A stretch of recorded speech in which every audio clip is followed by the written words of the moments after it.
Let's try that again. Good afternoon, everybody. It's Steve, the Rogue Scholar. Gonna talk about something that I feel is, well, I don't think it's well understood. I've talked about it for years. I still don't think it's understood. Most people still won't talk about it. And it fundamentally pisses me off, right? It fundamentally pisses me off that we can't talk about a federal job guarantee. I'm going to talk about this from a totally different angle than normal because I'm just not going to lie. The attacks, the comebacks from the people that don't like the concept of the job guarantee tend to repulse me to the point of exploding. And I don't have a lot. You already know I don't have a lot of patience for people that didn't think through the problem, but they got opinions. I don't have a lot of respect for that. And it's probably me. It's probably on me, something I need to work through. One of those moments that you kind of recognize that you've got to make the change because people aren't there. So this is why I'm doing this live stream. And let me just say this. Federal job guarantee is not revolution. It is a precursor in many ways to a potential revolution of sorts. But it's definitely not revolution. It is revolutionary in its thinking. It's revolutionary in that it is fundamentally changing the way society is structured, but it's definitely not revolutionary. It's definitely a policy prescription. But I want you to think about this. If what you're trying to overthrow is corporate stranglehold on labor, corporate stranglehold on you and I, and you think, well, what can we do? Unions are hard to come by. Unions are very weak right now. Each company can kind of drag it out, kind of not. I mean, look, even now, Amazon still hasn't begun negotiating with groups that have decided to unionize. I mean, it kind of puts it in the hands of corporations to negotiate with people. And we don't have a lot of power. I mean, we have power. We can say we have power, whatever. But if Jeff Bezos, for example, his wealth, the wealth that he generates is so ridiculous that if everybody at Amazon quit one day, I'm not sure it would hurt him all that much. He can divest it, sell it off, whatever. But he's going to be fine. And that's the problem with most of the wealthy, because they don't have the same pressures that regular people do. So the federal job guarantee provides a guaranteed job for anyone that wants one. It's not forced labor. Anyone ever says that, you have my personal permission to throw salt in the eyes, rake the eyes, drop the elbow off the top rope, figure four leg lock, suplex, whatever. If they ever say something about it being forced work, whatever, you literally have my permission to give them the backside of your hand proverbially. It's stupid. They shouldn't even be allowed to say it. It's a sign of someone that didn't do the homework. I started this podcast, this show off, letting you know point blank, I've got 0.0% understanding and patience with people that didn't do the homework but have opinions. 0.0%. Actually, it's trending into negative numbers. The lack of patience I have for people that have opinions that are unresearched. Okay. We all have assholes. We all have opinions. Nobody needs to know about them unless you've done the research, quite frankly, in my opinion, anyway. So, the federal job guarantee provides what I consider to be kind of like a buffer. It's a buffer for employers to have an employed group of people that they can pick from when the business cycle ebbs and flows. But I'm not worried about the business side of this for a minute. I'm worried about the labor side. If you know at any given time you could stand up and walk away from your job, or you could literally go ahead and go on strike and pick up a federal job guarantee job as opposed to delivering pizzas at, Papa John's, you might consider doing that, right? Especially if it paid a living wage and especially if it gave you benefits. Now, let me just state for the record, there's not a single solitary decent politician elected today that would give this to you. None of them are talking about it. Now, they may have talked about it here and there when they talked about the green dream or whatever Democrats tried to smear it as. But in reality, none of them are talking about a job guarantee. I think Ayanna Pressley came out with the idea of a job guarantee a while back. Even that was kind of watered down and whatever. So, what I'm talking to you about is theoretical, purely theoretical, because we don't have real democracy in this country. And this is part of the problem with convincing people to fight for something other than just burn it down. When you can't elect representatives to do the bidding, when once they get in there, they fold like a cheap tent, or they end up calling someone mama bear or doing stupid shit that in no way, shape, or form represents you, it's real easy to lose any sense of hope, right? I mean, they're clearly not serving your needs. But let's just assume for a minute that we have power. It's quite an assumption because we, in many ways, don't have the institutional power we need. But in a world where we do have that institutional power, the idea of a federal job guarantee is it's not forced labor. It provides you with benefits. It provides you with a living wage in your local community. It's federally funded, meaning the currency issuing federal government pays for it, and it's administered by your local community. In other words, the jobs that might be there, there's different models, right? There's one that is like a nonprofit model where they allow people to go work at nonprofits and then pay them the federal job guarantee wage. Wouldn't that be great? I know it'd help real progressives. Shit, we could staff a whole place and bring people in to do this work. It'd be great. Volunteer work, it seems to be a real challenge because people think that saving the world is maybe optional if there's some fun thing to do. So this is the problem, right? With volunteering is like, hey, don't count on me. I've got something fun to do. But what happens if you give them $15 an hour to do it? Maybe $25 an hour to do it. Are they going to show up? Are they going to do the work?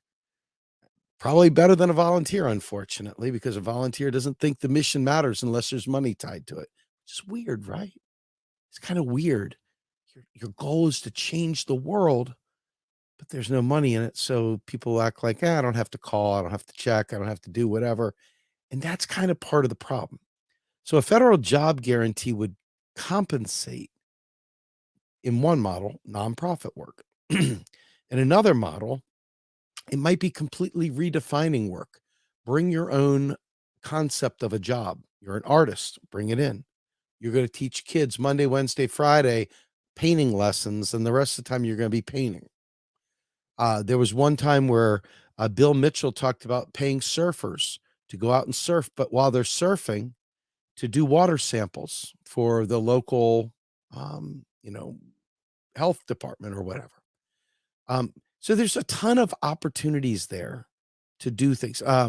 Whether it be, baseball coaches and soccer coaches that are literally, volunteer jobs that, by the way, isn't it weird that soccer coaches, baseball coaches and stuff like that, volunteer as they may be, Boy Scout leaders, volunteer as they may be, when the Pinewood Derby comes, it's not like they say, my spouse won't let me show up. They're there setting up the Pinewood Derby.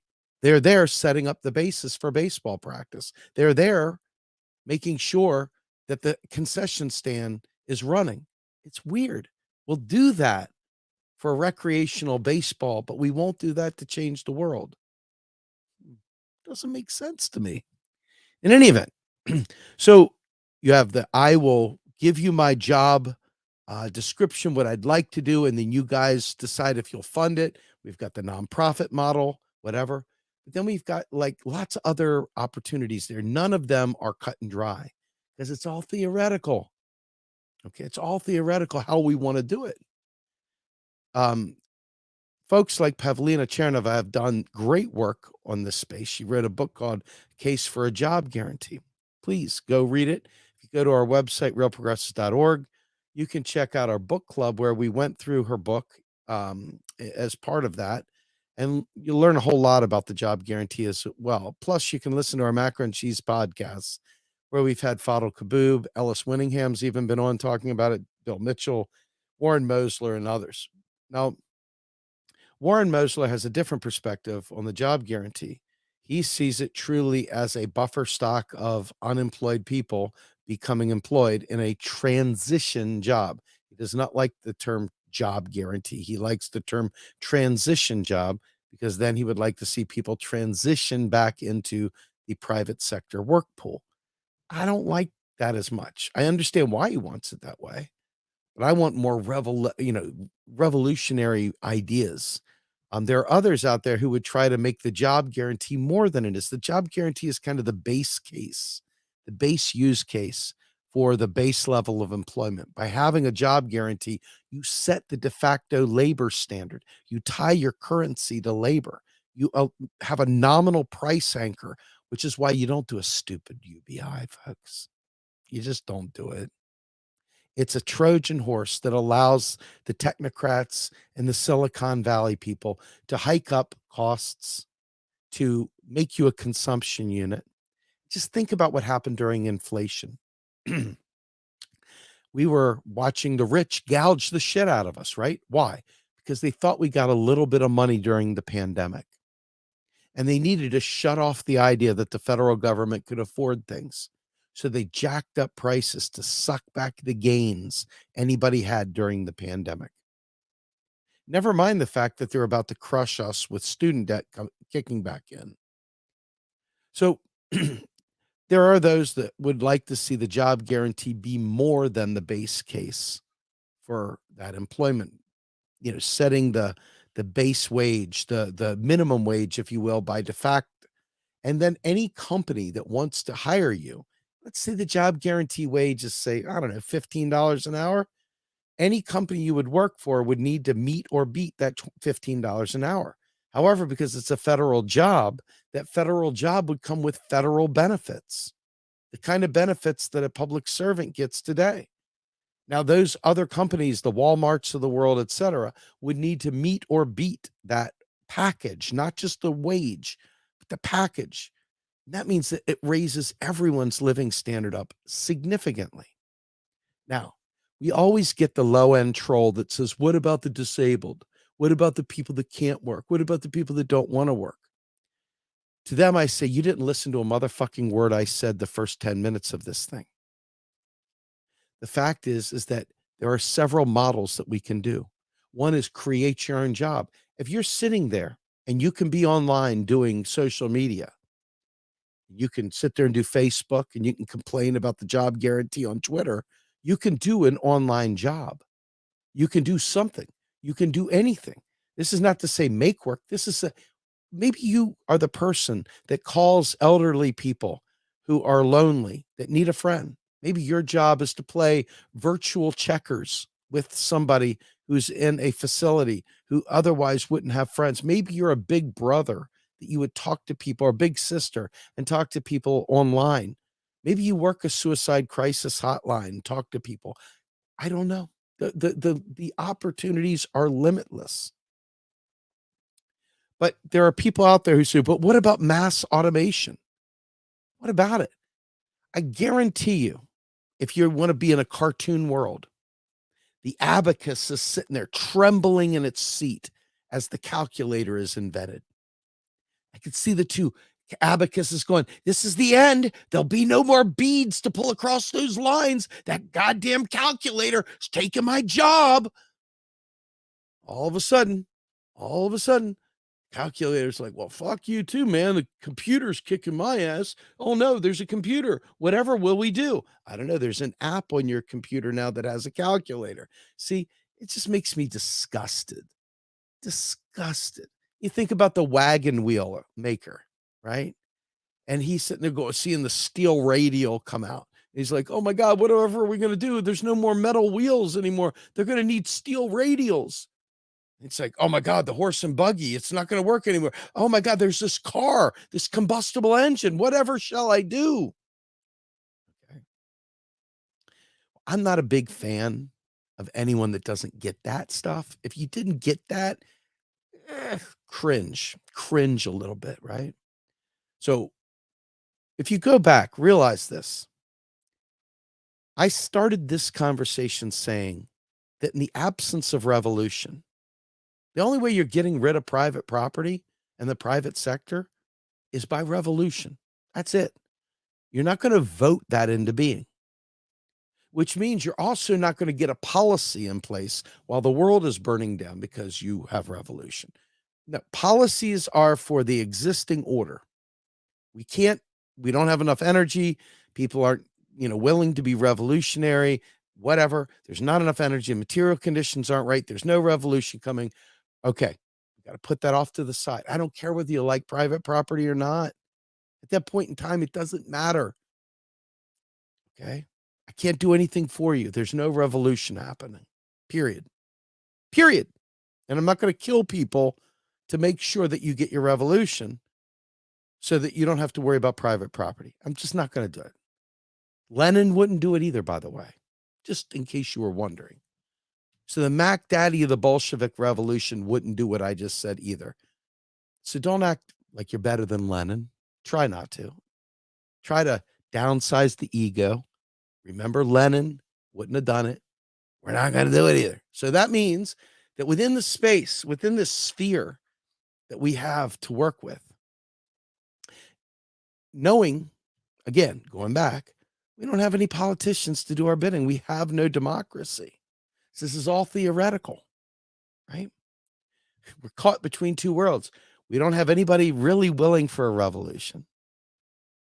The people that are calling for it are economic dullards. They won't listen to the economics. They have no power. They have no organization skills of any meaningful variety. They have no money. So you can't do the things you need to do to overcome that. So we're stuck in this fucking hole. We're stuck in a big hole. You got to think, where do we go from here? How do we fix that? That's a story for another day. For right now, we're talking about the job guarantee and what it does. Now imagine, as a precursor to a revolution or a precursor to a major labor uprising, having the federal job guarantee there to allow people to work in their local communities with a living wage, living benefits, and be able to know that the job is guaranteed. They can get fired, whatever, but they'll get another job because it's guaranteed. That's the thing. You quit one day, you're guaranteed to have a job the next day. Period. Okay. We already have a basic income in this country right now. It's called Social Security. It's underfunded. We've been conditioned to worthlessly believe that we pay into Social Security and that we get our money back out of Social. It's not how it works. The Social Security program is self-funding, but they've got the authority to pay done through the quote unquote trust fund, which is nothing more than a piece of paper or a spreadsheet saying, yep, you paid it. Yep, you paid it. Yep, you paid it. Yep, you paid it. All Social Security money that's spent is new money, period. That's right. Not a single one of your FICA tax dollars pay for Social Security. Not a single one. So if that's the case, then you already know the Republicans didn't raid the Social Security Trust Fund, right? You're not going to fall for that bullshit, right? Anybody says that the Republicans raided the Social Security Trust Fund, salt in the eyes, elbow off the top rope, figure four leg lock suplex, right? We don't tolerate ignorance like that being unchecked. All right. So the federal job guarantee allows us maximum freedom.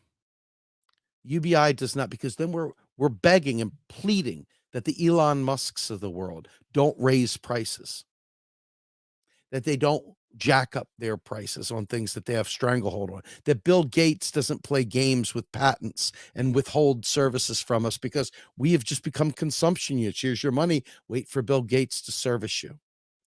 Wait for somebody else to service you. That's your UBI crowd. It's a disgraceful libertarian bullshit minded thing. And it should never, ever, ever be given the kind of gravitas that it seems to get. It's just because people don't understand what they're signing up for. They don't realize that you're putting the power deeply into the oligarchs' hands. You've basically got vestigial arms and vestigial resistance anymore because they own you at that point, period, as if they don't already. But at least right here, right now, the opportunity exists to overcome some of the oppression by working together, collaborating, etc. But once they take over, this is where that automation crap really starts mattering, doesn't it? If we don't have a federal job guarantee to counteract that kind of thing, we could literally be on the outside looking in of society. And since our government's working hand in glove with those folks, there's not a lot of chance for us to move up and out and over and survive that. I mean, a UBI is so dependent on believing that big business is going to take care of you, create enough of goods and services, keep it at a price that you can handle, etc. But that's not a real thing, man. That's like children's stories. So we need to recognize the power is withholding your labor from these companies by taking my 40-hour block of time that I put towards a job guarantee and moving it away from that company. They can't, subsidize that shit wage because now I have a job, I have benefits, and my time is tied up. They can't skim off that. And because it's for everyone, it creates a price anchor by tying the currency to the labor standard instead of the gold standard, right? It's the labor standard. So I think fundamentally, the job guarantee is the answer to mass automation. The job guarantee is the answer to preventing people from falling through the cracks. It's the answer to preventing generational poverty in the existing environment. In a future world, in a world that I would prefer, it would be rid of private production.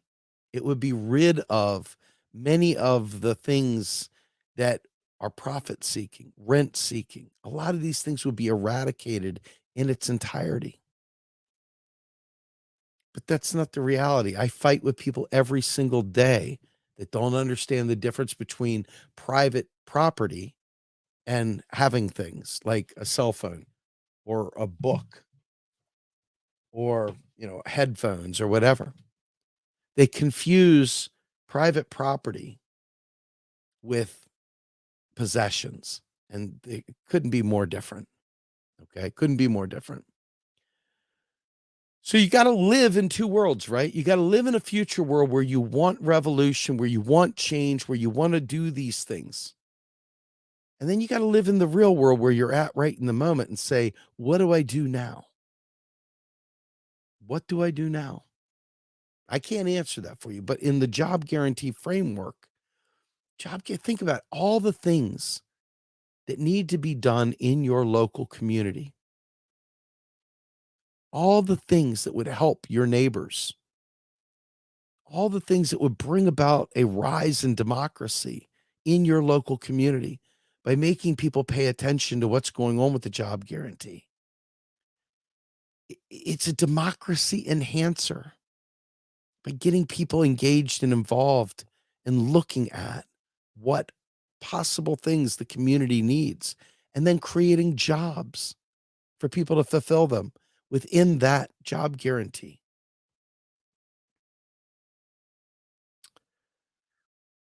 I'm really, really yes. Oh my God. Thank you, Kamari. This is wonderful. Thank you so much. And Virginia, you too. Thank you so much for putting that in there. So, private property versus personal property, very important distinctions that people seem to screw up constantly.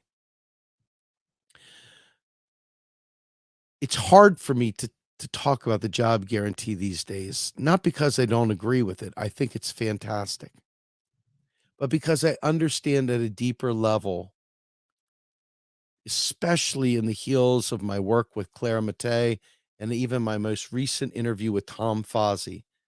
I understand that we're like drinking mother's milk, believing we have a democracy, believing we have the power to vote our way to these things. And within that, it's hard for me to talk about policy because policy requires elected officials to enact them. And there's great policy out there. Joe Biden could have eliminated all student debt. Congress, when they had a supermajority with the Democrats, if they really believed it, could have eliminated all of it. It would have been wildly popular. They didn't do it. Most people want marijuana completely legalized. If most people wanted it and we were able to have a democracy, it would already be legalized. It's not. Why?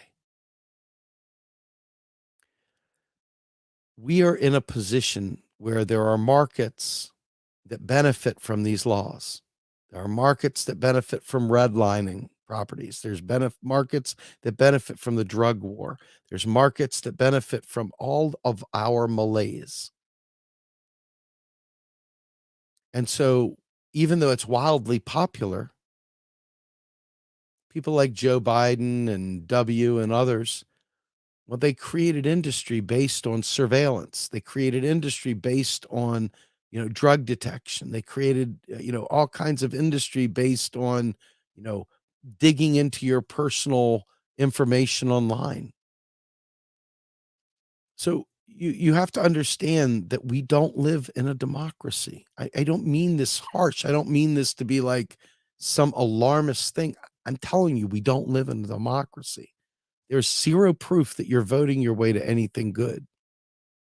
So it makes it really, really hard to take that leap and consider these progressive programs, these progressive ideas, the good ideas, great ideas, ideas that would fundamentally change your life.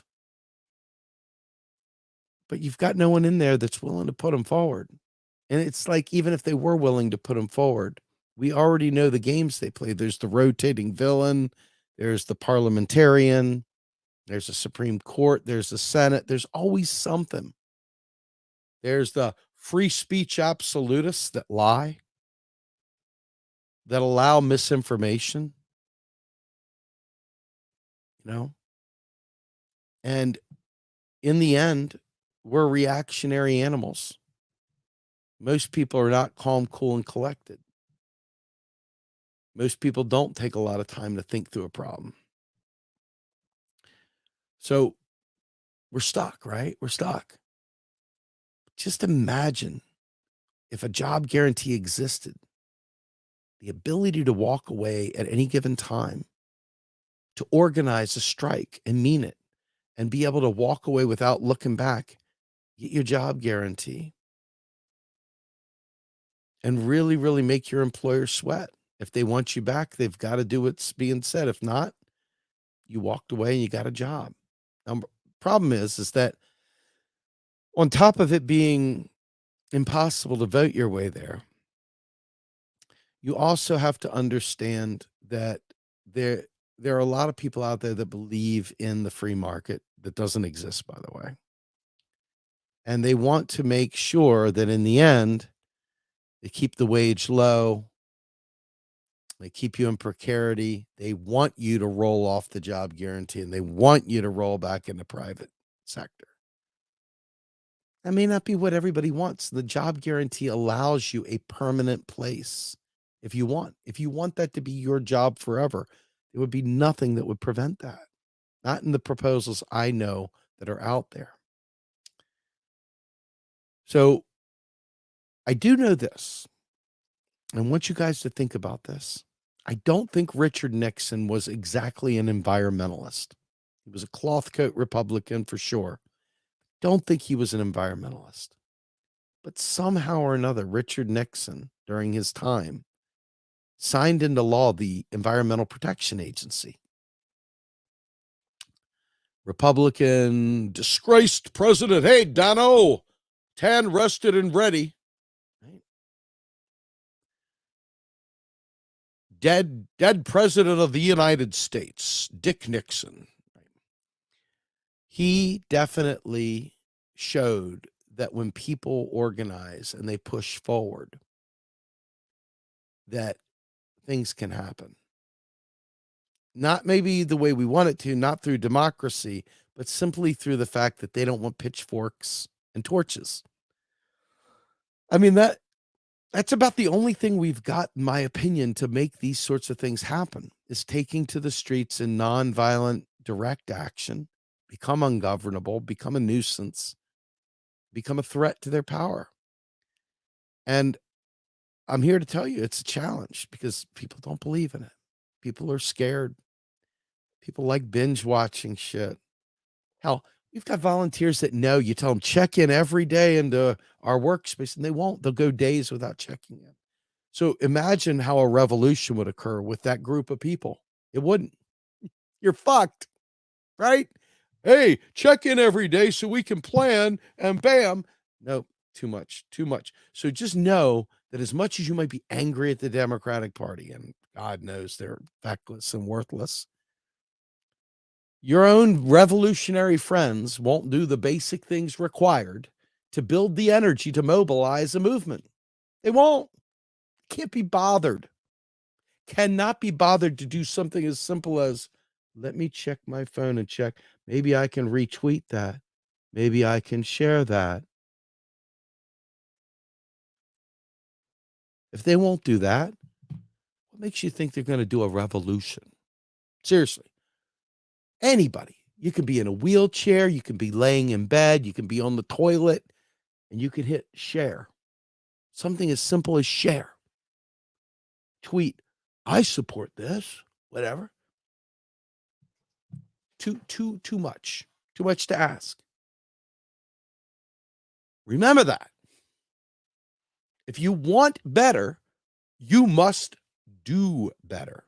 If you choose to lead people the path that says it's not important to do those things, revolution ain't happening, baby. It's not. I'm very unhappy about it, but I also see it every day. Every single day I see that kind of thing. People are unwilling to put themselves out there. People are unwilling to take that next step. But that's the choice you have to make to get beyond praying to God. You have some form of democracy so you can get a program through. Your choices.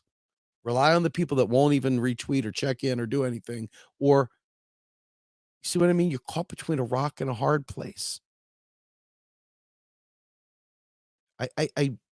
I read somewhere, and it was really pissing me off because I guess I fit into this world, the ultra. I guess I'm an ultra at some level, whatever that means.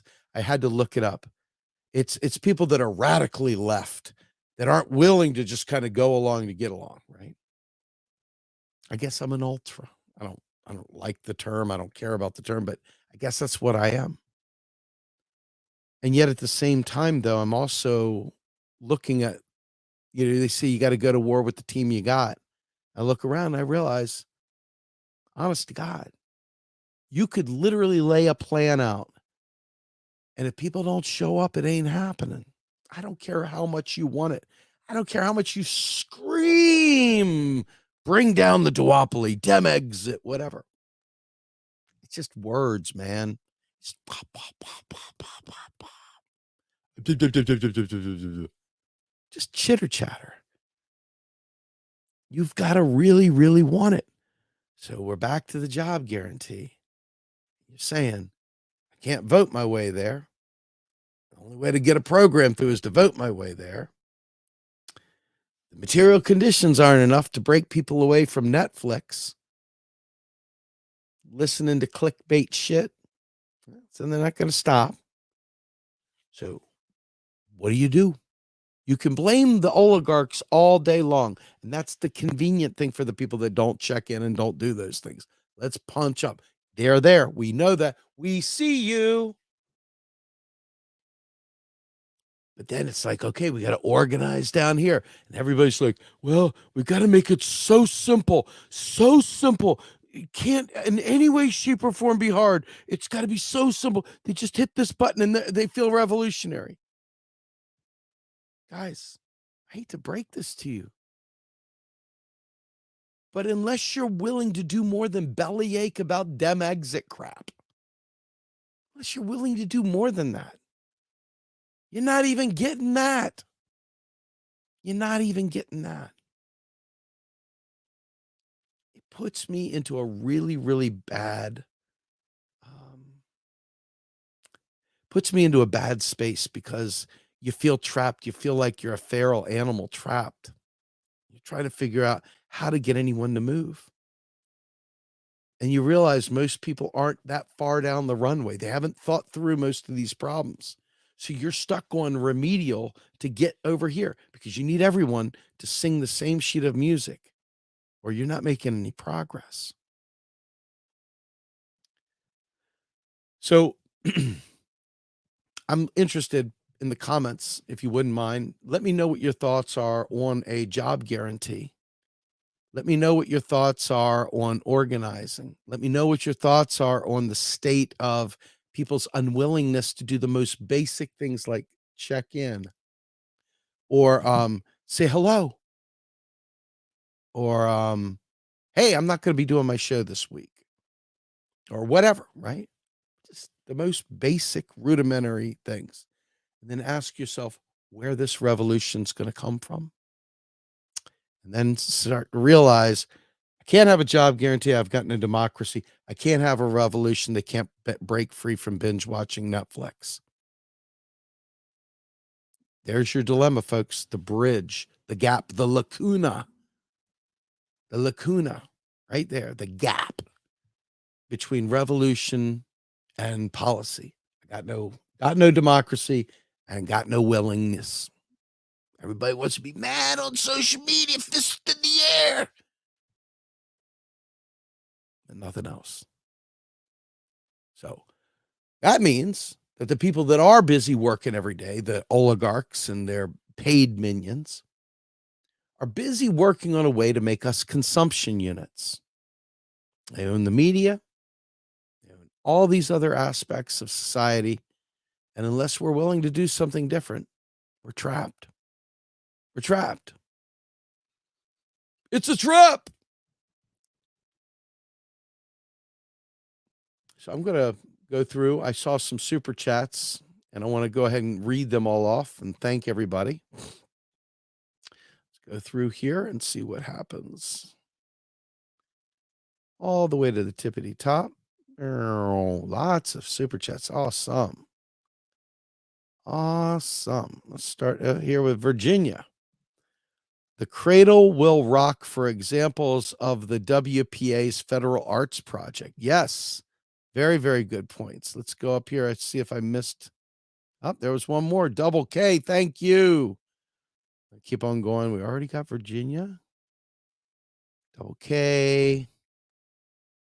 And another double K. No, I'm sorry. That's Wink Radio, NNY Radio. FJG plus M4A puts a big dent in capitalism as we know it. That's correct, but it requires democracy to get people to pass those laws. Double K again. Thank you so much. Mark Fabian. Expand Social Security to include all not employed and improve by paying a living wage. There you go. Scrolling. Got another one. Kamari, Amy, thank you so much for the $5 super chat.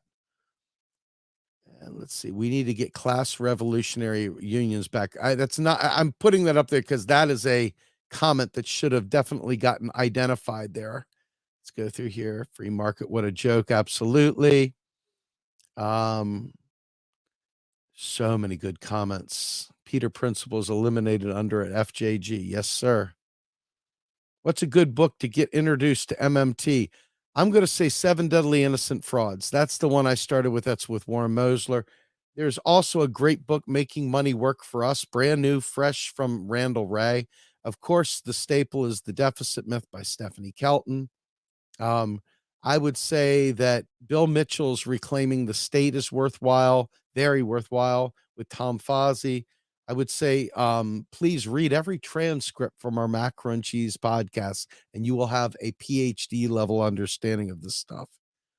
Let's see, going to keep going through here. Manlet and Vanlet.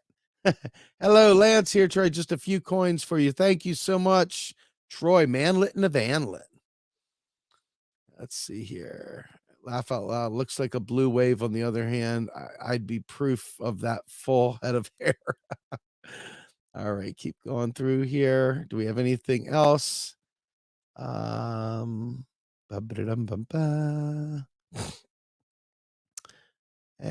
I think that's it. All right. So with that in mind, folks, I just want to say these policies, these ideas, these political discussions, they're fun. They're really fun to have. But every election cycle, what happens is that you've got this little ramp up of time where we have an opportunity to educate people. Unfortunately, during that same time, you're hit with massive amounts of propaganda. So weeding through it is very challenging. But during that time, we need to educate more people about the federal job guarantee. When you know that the federal government could do these things, you know they could do it, but they don't do it. You have to start asking yourself, why? Why not? Oh my goodness, Mr. Poppers, real quickly.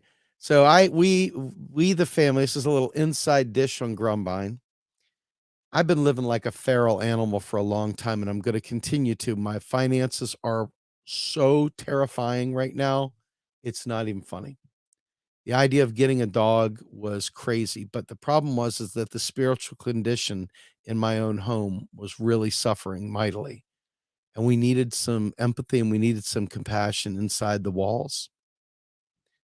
Just because we're having a rough time financially didn't mean my kids should grow up without knowing that love and knowing that kind of bond. So we took the Nestea plunge and we got this little teeny puppy called Mr. Puppers.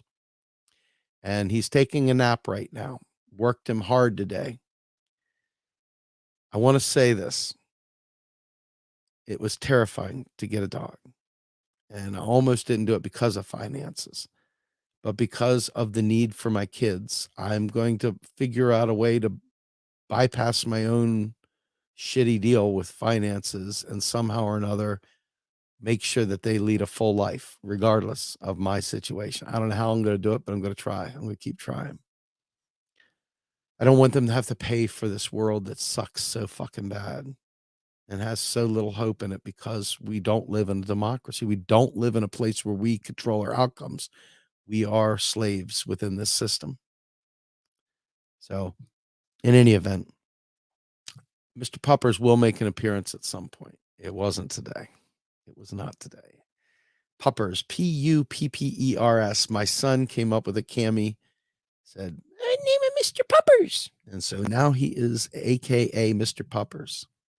Beautiful little teeny Jack Russell. And every time I walk out of the room, he goes, he sleeps on my chest. It's like having a newborn baby. I can't like put him down because otherwise he cries and whatnot. So working on training the little guy is a challenge. But just suffice to say, I don't want the bad guys to win. I want us to be able to enjoy our lives. I want us to be able to have some modicum of security in this world. And I'm not going to stop living just because money. I'm just not going to, you know? And I have not heard anything about the coming diesel shortage.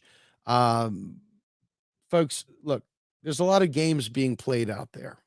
There really are a lot of games being played. Saudi Arabia knows it has us over a barrel. If you notice, Khashoggi is no longer the prince's responsibility, doesn't have to face anything. So just trust me when I say this. Um, you know, could there be a coming, you know, diesel shortage? A manufactured one, sure. A manufactured one for sure. Um, because this is what's going on right now, unfortunately. This is what's going on. There's a lot of games being played. The United States failed miserably to address its crumbling infrastructure or its energy grid because it thought it could survive on empire. Well, the empire is corroding in different ways at different levels. We're losing, quote unquote, our imperial stronghold. And you saw this happen within the Roman Empire as the edges of the empire were just too far extended. And little by little, illiteracy took over on the edges of the empire as it dissolved. And we rolled into the Dark Ages. Um, you know, literacy was one of the top things that got hit as the empire collapsed. And of course, where there's a power vacuum, there is also a whatever you want to call this. Yeah, warlords. It's libertarian hellscape, right? And yes, I agree 100%. It's very, very similar to the 70s where Saudi Arabia decided to flex. And once again, the United States wasn't in position to do anything about it. And this is the kind of stuff that happens. But you've got to ask yourself, who are you rooting for here and why are you rooting for them, right? I mean, is it a narrative you're rooting for? Is it a team you're rooting for? Me personally, if we were serious, and they're not serious, but because they're serious about what they're doing, they're not seriously listening to us. Any perceived effort of them looking like they're listening to us is merely cosplaying a politician. They're cosplaying like they give a shit. In reality, they got marching orders, man. They're there for capital power, not for wealth. You realize money is as irrelevant to them at the top as anything. It's a means of control for us. Above them, they have the machinery, they have the factories, they have all the things. They have the automation, the robots, this, that, and the other. To them, money is just a means of control. They have the goods and services that money buys. So it's a real catch 22. It's a real catch 22. So anyway, I'm going to end this live stream here. I would like to thank everybody for joining me. Remember, if you want more than the Democrats and the Republicans, this system isn't really geared for it. The system we have today is 100% first past the post, period. I mean, it's not my decision, and I fucking hate it. But you can already see that for all the control the duopoly has, it's not there to protect their power. It's a bulwark against us having power. So every step through this process, you have to be willing to accept what's really challenging. I mean, you get to the point where you recognize, it's like Cypher again. He's eating the steak and he knows that it's not steak, but ignorance is bliss. The more you know, the more you realize they've got you in a Chinese finger trap, man. The more you struggle, the tighter it gets. You have to understand that without radical change, nothing will change. You can't just sort of say, let's get a third party and everything will be better. You've got to have that duopoly vote on all these things to structurally change the government. There's not nearly enough local and state, anything where you can do ballot initiatives even. So a real look at what the impact of a third party, fifth party, 20th party would do in a system that is legally constrained to a duopoly and controlled by the parties that are in there points to the big R word in my mind. But I know I'm in the minority. I know a lot of people put their fist in the air to say it. like I said before, they can't even say hello or retweet something. If you can't even do that, how in the world you expect to fight big capital in a revolution? Think about what I'm saying.